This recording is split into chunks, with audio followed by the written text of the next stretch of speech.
Good morning, Timia and Reginald, once again. And Good once morning, again, Carol.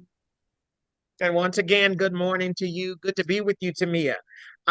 This is a very valuable and, of course, meaningful conversation today as we talk about activism and actually a call to action. They are the same, but just a little bit different. As we're doing this work across the country, and the work I'm specifically talking about is the trainings with gender justice, building an anti-racist union, and some other meaningful trainings. It is important to point out that in these trainings that there are many people who actually want to be activists, but they are needing to be developed as such. They want to be activists and organizers for justice, and that's the first part of this conversation. Our trainings are designed that we actually provide the education and the tools that the activists actually need to actually answer the call to action. The activism is defined as a vigorous campaign around social or political change. Action is actually doing the actual work, getting out there and doing it. The energy that's been generated from these trainings and it show them the trainings and the work show us clearly that our members are willing. They're willing and they're ready to do the work. And it starts with the desire to be activists. And then it's up to us to actually give them the tools and finally issuing out the call to action. And that's where we're going to get started today. And I'll save a little air for Tamia to butt in here. Thank you, Reginald. And Errol, thank you for having us back. Reginald, you were spot on in everything that you said. A lot of times people just don't know how to get involved. I would say lean into your community, lean into people that you know. If you're your church, ask around. You will be surprised what you find. You will be surprised what other organizations outside of the ones that we already know, the mainstream ones, have like-minded values, are pushing for change in the same direction that you want to see change in. Um, Once you get connected, you want to make sure you stay connected. And I want to challenge everyone to take someone with you, and not only take one of your peers with you, reach across maybe party lines, maybe even reach behind you and grab some of the youth. The youth are our future. We want them to be in the know, even the ones that aren't able to vote yet. And notice I say not able to vote, because everything that we do, every stone that we try to unturn or flip over, as we say here in the South, is connected to legislation somewhere. There's legislation, there's a piece of legislation that we may need to even fight and overturn. So while we're working on that, we also want to be educating the ones behind us who will one day take our places, who will one day be able to vote, who, and at that point will already be educated and know how to look left and look right and find grassroots organizations. They'll know how to organize, how to bring people to the polls, as well as people who are already voting. We want to make sure that we don't forget them, bring them along so that they can also lend their voice and support, because as we all know, there's safety in numbers. You're absolutely right, Timmy. You said something in there that's been coming up a lot. What is community nowadays? You know, how do we take this activism into our communities and these very important issues? And one definition here, what is a community in 2024? A community could be anything, and Tamia, you can add to this. Community could be anything. It could be the physical village surrounding a neighborhood you live in. A community could be the umbrella in which you live in, meaning the LGBTQIA plus community. It could actually be the four cubicles in which you work in with neighbors. It could be your job. But whatever your community is, we can find something that would be an actual to answer the call. This information, these issues, these topics that surround us pertaining to human rights and injustices as it pertains to gender and labor. I mean, there is a community in which we can share this information and be active. Absolutely. And with community, your community can even be a part of the barbershop that you go to or the beauty salon that you're in. I bet you if you go into the beauty salon or barbershop or what have you, if you listen, you'll hear a running trend of things that need to be done that align with your views. Your community is so important when it comes to bringing change because it's a community, it's a collective that comes together, and that's where our power is. Our power is in one another. It's our power is in moving as one unit to see change. I hate to backpedal. I hate to go back into history books because it's not my segment. But if you look at what really worked in the civil rights movement, if you looked at what really worked when it came down to the bus boycotts, it was community. It was people that came together and they stood on one cause. Now, every cause isn't going to be perfect. There may be an organization that has 5 things that they stand on. You may only stand on 4 of those. But to me, it's worth my interest to get in on those 4 because those 4 are still going to get, that's 4 off of my list. I think that sometimes we look at movements and we look at organizations and there may be 1 or 2 things in there that we don't like. But I want to challenge you to get in and look at the organizations from the glass half full and see where you can fit in and how what you're wanting to push for, how you can join in, how you can bring others in and push to get things done. Because on the other side of that, when you're out there and it's your time to get your one thing addressed, you're going to want to have allies with you. And those same allies that you went and assisted are going to be the 9 times out of 10, the same allies that are there for you when it's your turn. I totally agree with that, Timia. And when you use the word history and you look back, you just put a ding in my bell. I love to look back. And when we look back at the 60s and activism and a call of action, it was a nation that was called to action, and the media to some degree was used. There was a lot of things going on in a remote area that the nation didn't know about, and once it became televised, everyone wanted to partake in it because they saw an injustice, and people did partake. And so there was a call in action for the nation. Also with the March on Washington, people came from all over the world for jobs and freedom, the same things that are important to us today. So as we get ready to turn this back over to Errol, my plea is to anyone who wants to be an activist is be prepared to answer the call to action. Thank you for having us again, Errol. Thank you. Thank you so much. And I do want to bring up something in this particular segment. In recent years, we have been faced with voter suppression. How do we really overcome that? How do we overcome a voter suppression? Excuse me, I got a little excited there. It's through organizing, it's through educating, it's through talking.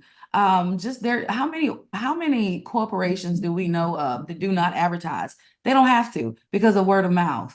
Word of mouth will go farther and it'll travel farther than any advertising that you can pay for. So it's got to be us on the ground doing the work, working across I shouldn't say party lines, but you've got grassroots organizations working across organizations. I'll say that. And packing an extra sandwich. Y'all remember, I don't even remember, during the March on Washington, you had people that were literally sharing picnic baskets. It comes down to a collective like that. Share your sandwich. Hey, Timia, just like in the old days, moms and grandmothers would cook the legs of fried chicken and put it in some white bread and send it on so we could get the job done. That's it. And it don't take much. A sandwich is a sandwich. That's right. Thank you so much, Timia and Reginald. Up next, we also have Makia Jones coming back with us to talk about solidarity, its definition, and why it means so much to the labor movement. Makia? Hi, Arrow. Yes, and solidarity to those chicken legs. I like mine with hot sauce. Okay. So an important part of the labor movement is solidarity. Solidarity is a union or fellowship arising from common responsibilities and interests as between members of a group, an agreement between and support for the members of a group. Solidarity is an awareness of shared interests, objectives, standards, and sympathies, creating a sense of unity amongst people. Now, solidarity does not reject individuals and sees individuals as the basis of a society. It refers to the ties in a society that bind people together as one. So let's consider the latter part of these definitions, right? Unity or agreement or feeling or action. Solidarity is not only a feeling, it is also a behavior. So when we say we stand in solidarity with each other, we affirm that we are willing to act in support of other members of our group. And that is so important in this labor movement. It's so important to human rights. It's so important to activism, to have that community, to have those people that have your back, and to be willing to stand up for each other. It promotes a sense of belonging and trust and shared responsibility within our unions. And it can have a positive impact on the well-being of individuals and the development of the movement as a whole. We can't fight these fights ourselves, right? We have to stand together. We have to come together. We have to support each other. We all know that the 1% is running things. Just imagine what would happen if the 99 got together. We can bring people from different backgrounds together and help them understand each other better. Solidarity teaches us the importance of working together and helping each other, because when we work together, we can overcome any problem or difficulty. When we come together to act, we understand our individual fights have the same root causes and the solutions lie in this common action. Acting in solidarity is a powerful way to build and develop a bigger movement, and also to remind decision makers that we are out there and our issues cannot be ignored. Strong unionism and solidarity pose a challenge to those with power in society. It gives us a direct line into new approaches that might work to propel our groups forward. It can also give us insight into broader trends in the movement that we can incorporate and draw upon so we can do our part to keep building the global labor movement and build it stronger. Injustice is everywhere, and it has the same driver, which is the wealthy and the powerful. And like we say, where there's injustice, you'll find us. Yes. So solidarity gives us the opportunity to learn from one another and find creative ways to fight back. With millions of people around the world, there's lots to gain. And without solidarity, unions and community activism groups will simply wither away. Our issues will remain issues and there would be no resolve. So solidarity is about more than investing a few hours or a week into one another's lives. It's more than just knowing one another's names. It's about genuinely caring about each other. It's about knowing what the struggles and grievances are in your peer's life and making those struggles and grievances your own. Solidarity means not only asking how something will affect me and my family and my life, but how it'll affect others' lives and their families. So union siblings, community siblings, stand together and stand strong and understand that this fight isn't yours, it's ours. Back to you, Errol. Thank you so much, Makia. One thing that I have learned is that solidarity is all we have to fight back, and we cannot leave our union siblings to fight alone. One of Timia's greatest quotes from Leela Watson is, "If you have come here to help me, you are wasting your time. But if you have come because your liberation is bound up with mine, then let us work together." Thank you so much. You're tuned into KYOK 1140 AM, 92.3 FM, Communication Workers of America, CWA, Human Rights Our Power. Take us with you on kyokradio.org. For many people facing retirement, children growing up and moving out of the family home, it is common for individuals to experience a sense of disorientation and confusion.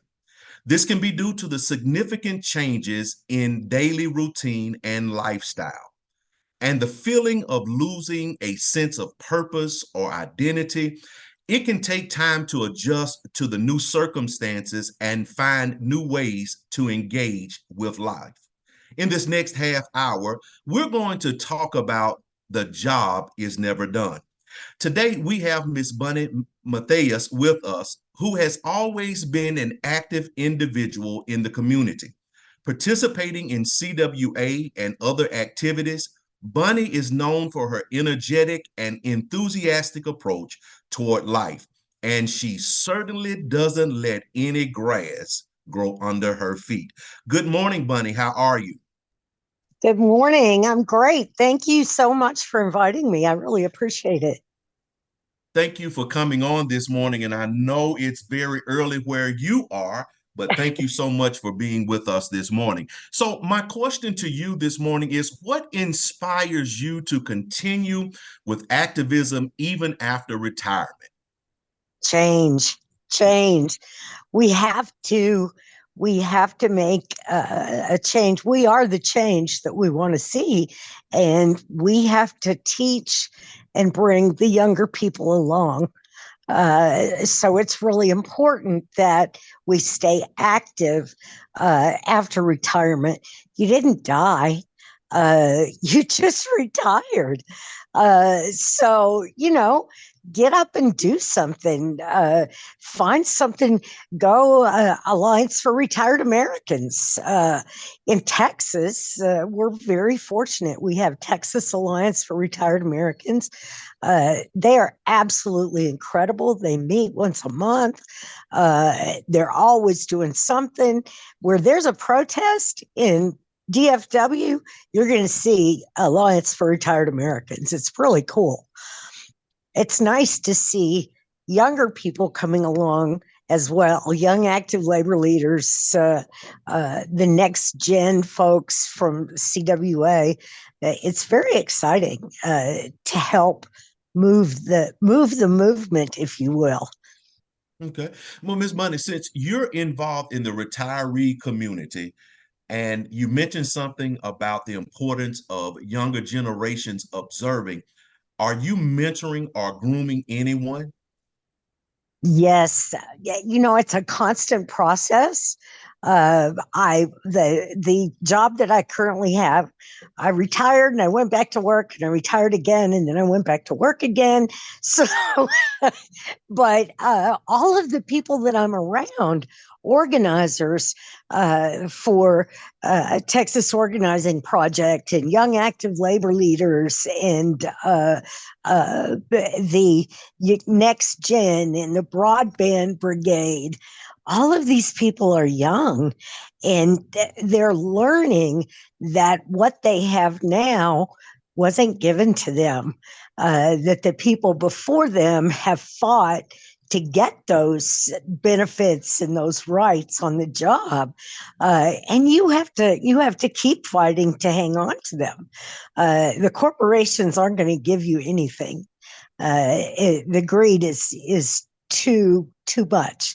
They're not going to let it go without a fight. So what particular cases are you passionate about and how do you stay engaged in them? I'm sorry, could you repeat the question, please? Yes. What particular causes are you passionate about and how do you stay engaged in them? Voting is really such a strong passion for me. I have a register, educate, vote,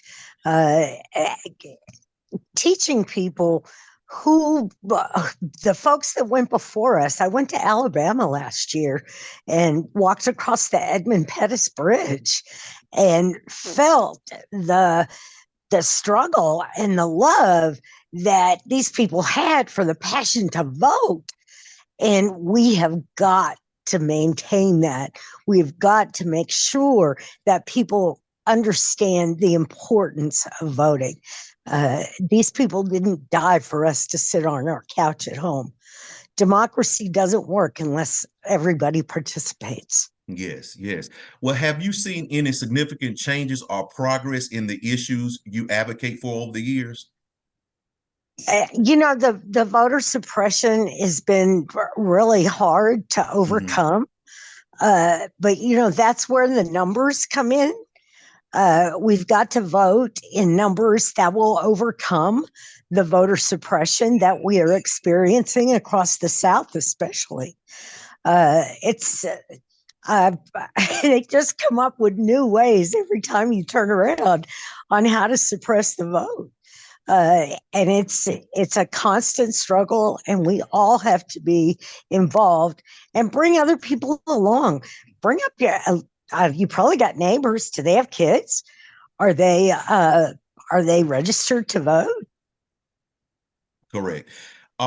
One of the things that I recognized during activism, well, let me ask you this first. The Miss Texas process, someone told me that you were involved in that. How was your mentorship going in that area? Oh my gosh, it's so exciting to see the young women that I've worked with over the years. I got involved with the Miss Texas organization around 20 years ago. A young woman who is currently running for Texas House District 112, her name is Avery Bishop. She was our Miss Carrollton here in North Texas, and when she was crowned Miss Texas. And now she's gone on. She graduated from SMU. She's an attorney, and she's running she's in her early 20s. So she's so smart. And I love to see the growth in these young women. And I hope I like to think that I've inspired some of it. Well, Ms. Bonnie, with so much going on, you are working in all areas. I have a question for you. How do you balance your activism work and your personal life since you retired? Well, one good thing is I don't have any children. So that frees up a lot of time I'm learning from my friends who do have children. You have to recognize that you can't lose yourself. So downtime is really important. And that's one reason why I'm in California. I'm at my sister's house, and we're not going to do anything but just lay around and eat and drink coffee and watch TV. And, it's great. And Miss Bunny, I've heard something else about you from a very reliable source. I understand that you rescue every dog you find. Well, yeah, I do. I'm a total foster failure. Wonderful. Yeah, I do, and I work with rescues, and it's really, a voice for the voiceless. It's important to spay and neuter your pets. Living in Dallas, it's a struggle every day. But I just got appointed to the Dallas Animal Shelter Commission. So you really have a heart for helping. Yeah. And I want to know, since you're so active and you're involved in activism, do you ever find yourself connecting with other retirees and discussing issues that may never have crossed your mind before? Oh my gosh, yes. I'm the president of our CWA Retired Members Council, and there's unique needs within the retirement community, and it's so important that we know what's happening and talk to people about Medicare and this scam called Medicare Advantage, and really understand the process. Quite a few of my friends are just turning 65. So it's really important that they understand the differences. in all of the healthcare stuff, and that's honestly one of the biggest topics. Healthcare, prescription drug prices. So it's we just have to keep fighting for everything that we have and continue to work to expand the access. As we come to the close of this segment, Ms. Bonnie, from your personal perspective, will you elaborate on the satisfaction or sense of accomplishment that you experience when you fight for causes that benefit retirees? You know, when someone calls my office after one of our shows on here locally or in Dallas, it's so refreshing when they tell me, "Hey, Miss Bonnie, I called that number that you told me to call to get help for this situation or that situation, and they helped me." And that just really, I know I touched someone's life. Mm-hmm. And that's what's so important. We have to not ever stop talking about it. It's about our power, just like the name of your show. It's about solidarity. It's about worker power. Everybody is a worker, everybody. And we have to stand up for our power. Right. And one of the things that I opened up with was talking about how life changes for retirees. You are an example that you don't have to just sit down, go home, sit down, and do nothing. So to our listening audience, my last and final question to you, Ms. Bunny, is Okay. how can other retirees become more involved in activities related to issues affecting retirees? Go on the internet, look for your local community groups. You'd never know. I mean, there may be a group of retirees that meets every other week, and you just don't know about it. Retiree activities around me. Google is an amazing thing. You can find everything on Google. Don't be Googling your health issues. That's just crazy. Right. Google someplace to be and something to do. Wonderful, wonderful. Ms. Bunny, thank you so much for taking time out to be with us this morning on CWA Workers, Communication Workers of America, Human Rights, Our Power. We thank you so much, and you have a wonderful day.